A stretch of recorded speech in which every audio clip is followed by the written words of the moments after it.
Saudara-saudariku yang terkasih dalam Kristus, selamat berjumpa kembali dalam renungan harian Katolik di hari Sabtu 8 Februari 2025. Pada hari ini kita akan bersama-sama mendengarkan dan merenungkan firman Tuhan dari Injil Markus bab 6 ayat 30 sampai 34. Dalam nama Bapa dan Putra dan Roh Kudus. Amin. Tuhan bersamamu dan bersama rohmu. Inilah Injil Tuhan kita Yesus Kristus menurut Markus. Dimuliakanlah Tuhan. Pada waktu itu Yesus mengutus murid-muridnya mewartakan Injil. Setelah menunaikan tugas itu, mereka kembali berkumpul dengan Yesus dan memberitahukan kepadanya semua yang mereka kerjakan dan ajarkan. Lalu Yesus berkata kepada mereka, "Marilah menyendiri ke tempat yang terpencil dan beristirahatlah sejenak. Sebab memang begitu banyaknya orang yang datang dan yang pergi, sehingga makan pun mereka tidak sempat." Lalu berangkatlah mereka dengan perahu menyendiri ke tempat yang terpencil. Pada waktu mereka bertolak, banyak orang melihat dan mengenali mereka.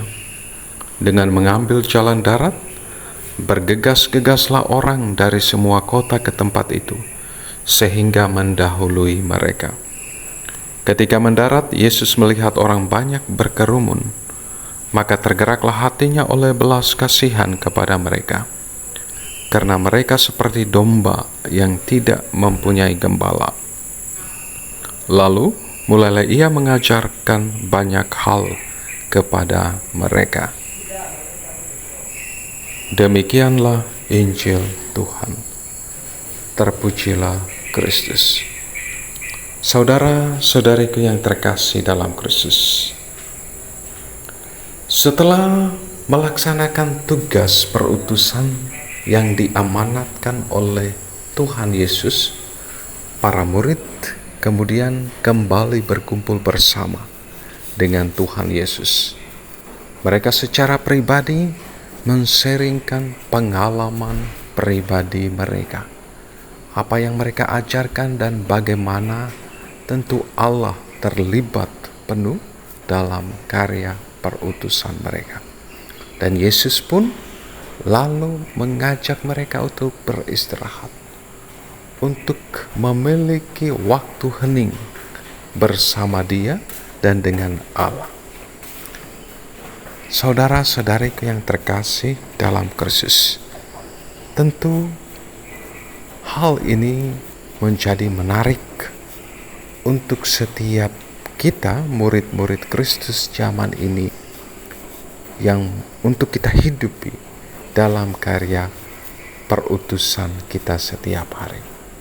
Karenanya komunitas umat beriman, mulai dari KBG, lingkungan, stasi, dan gereja menjadi sangat penting, di mana keberadaan komunitas-komunitas umat beriman maupun kelompok-kelompok kategorial menjadi sebuah tempat bagi kita untuk men-sharingkan pengalaman iman kita, bagaimana Tuhan bekerja dalam hidup kita, dan menjadi sebuah kesempatan berharga bagi kita untuk saling menguatkan, saling meneguhkan, untuk terus melanjutkan karya perutusan kita di tengah dunia ini.